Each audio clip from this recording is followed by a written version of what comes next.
Growing up with toxic family, part 3.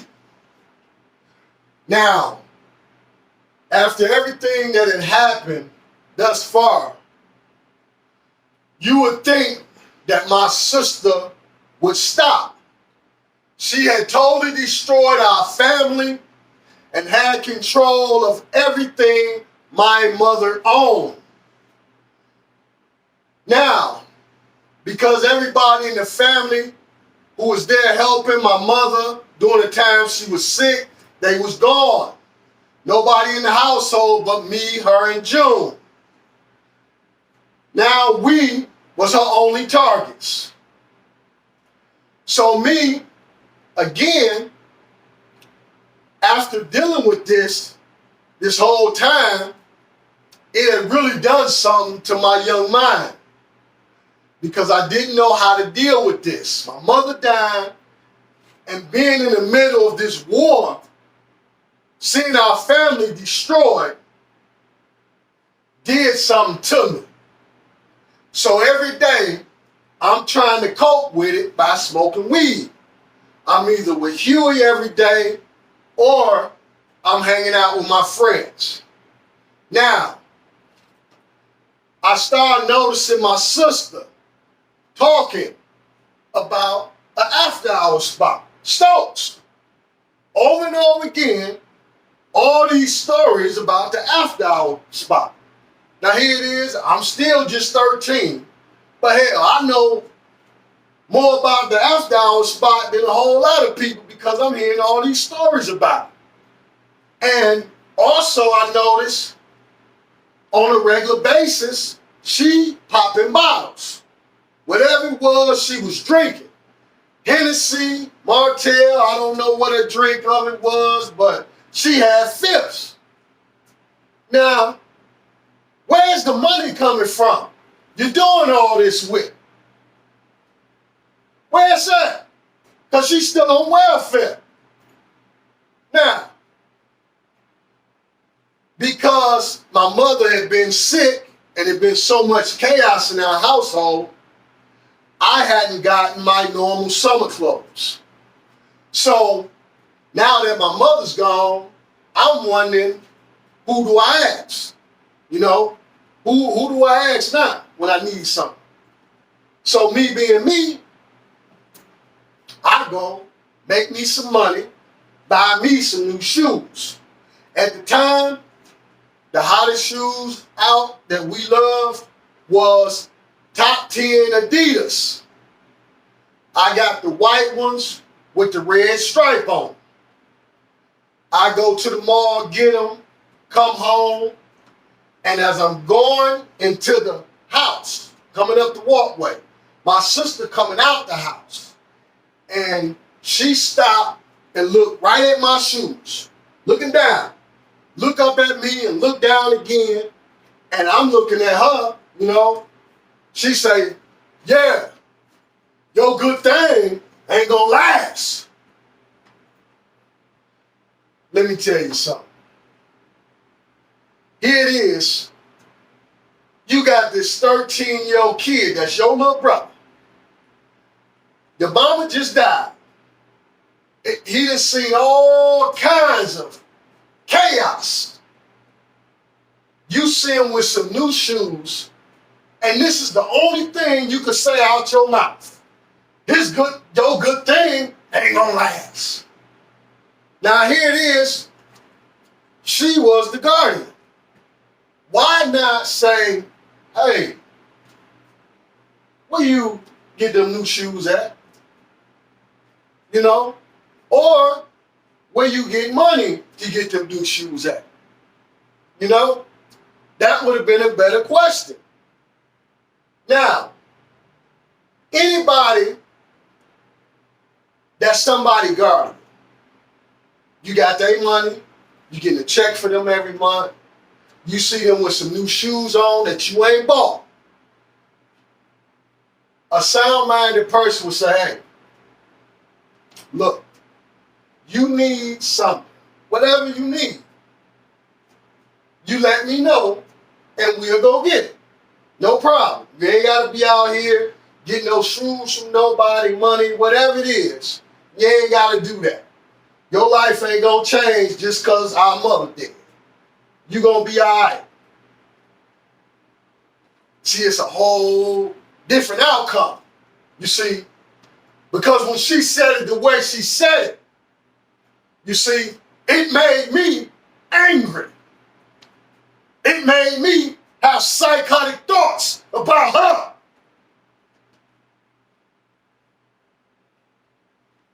Now,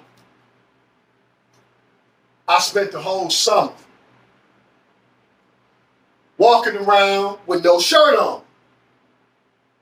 Now, as a kid, you know, I was making it like it was a cool thing because a lot of people walked around without a shirt on in the summertime. But the reason I didn't have a shirt is because all my clothes was too small. I had one red polo shirt. That's why I mentioned it in the first video that I went to court wearing a red polo shirt, because that's the only shirt I had that would fit me the whole summer. So I walked around every day with no shirt on. But back then, when you go to the stores back then had the signs up. No shoes, no shirt, no service. So I would have to go home, get my one red shirt, put it on to go in the store, come out, take it back off. And by then, damn thing even had a hole in it. But here it is, my guardian ain't paid that no attention. Why? Because she never stopped with what she had been doing that destroyed our family. Every day, I'm being talked about. Every day, June being talked about.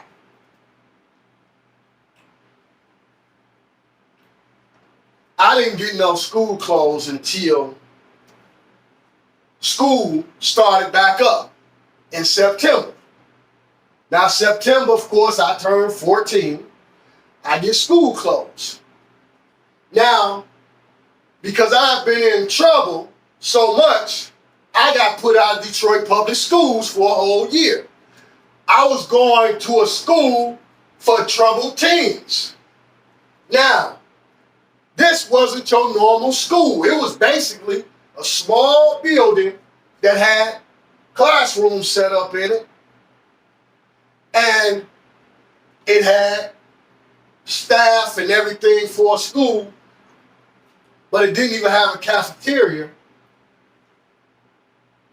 They used to have a catering service come in every day and serve us lunch. Now, this school turned out to be one of the best things that happened to me then. The reason why? There was so much drama at home constantly still. It ain't no peace nowhere for me. But at this school, all the staff, all of them, they showed love to us. All of them did. Everybody was friendly. Everybody talked to you. Everybody laughed and joked with you. You know, if you was doing something wrong and they knew about it, they gonna talk to you about it, you know, and show you a better way. I had a math teacher. It was an older white woman. I don't know how old this woman was because, you know, I'm 14 and everybody was older than me at that time. But this woman was a mathematician. She had a master's degree in mathematics and was going to school finna get another master's degree. She used to take time with me with math. And this woman had me at 14. I had did all the high school math, mastered that. She had me doing college math in a matter of months. So I loved this school. Got good grades there. Ain't getting in no trouble there. The atmosphere was peaceful. Now,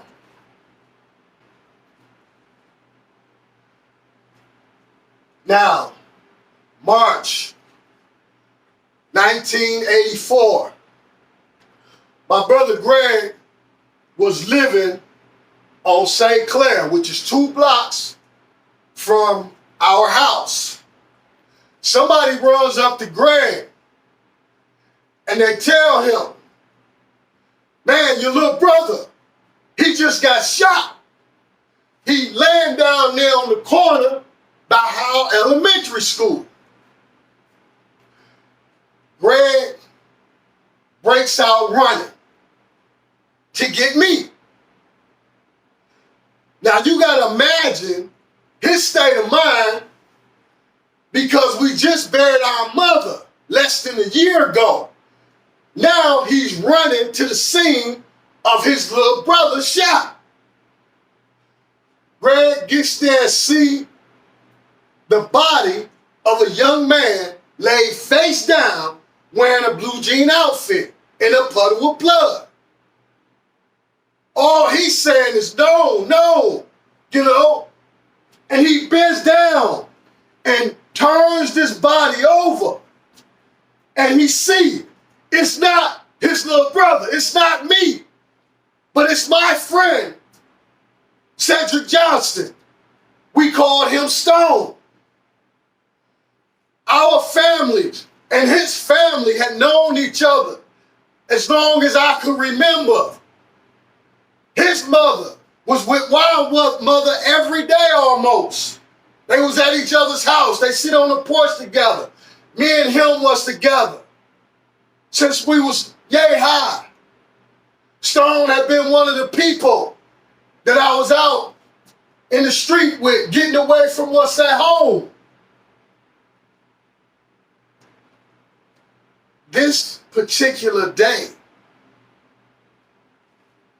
I would have normally been with Stone and everybody else that was with him when he was shot. But this day, I was at home.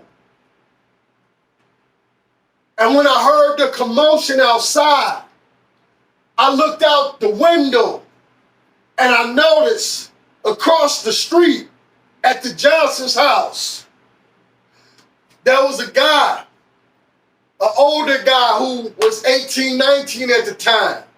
His name was Cat. He was on the side of Stone family house yelling, Stone just got shot, Stone just got shot. And so the young family was running out, some running through the front, some running through the back. The older family members was jumping in cars, headed to the scene. I run out the house and run non-stop. And before I get there, I could see the crowd of people gathered around. And when I reached the crowd, I pushed through and seen Stone in his brother's arms, full of blood. His blue jean outfit was soaked. And I could hear people saying, where's the ambulance? Where's the ambulance? And next thing I know, there's a police officer. He's by himself. Him and my friend's brother, who was holding him, picks him up and put him in the back of the police car and take him to Receiving Hospital. All of us began to walk away with our heads down. It took the ambulance 45 minutes to show up from the time of the first phone call. So when I got older and I heard the group Public Enemy made a song, 911 is a joke, I understood what they was talking about because I seen it.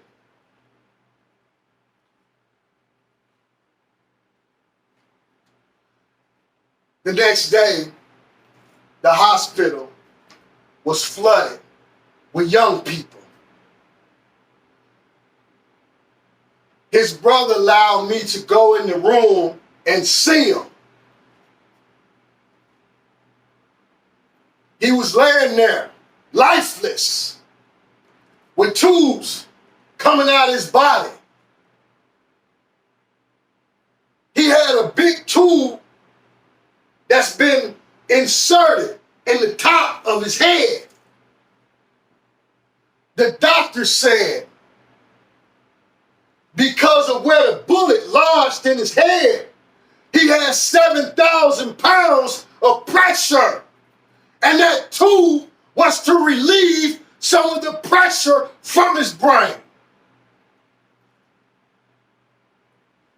One of the things that stood out to me was when I was in there looking at him, he still had blood on his face, blood on his hands. And I'm thinking, as a child, why they didn't clean it off of him. Doctor said Stone had a 50-50 chance of survival. The same thing they said about my mother. 7 days later, Stone was gone. At 17 years old, 9 months after I lose my mother, I lose my friend.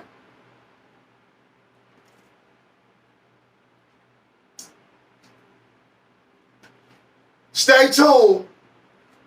Growing up with toxic family. Part 4.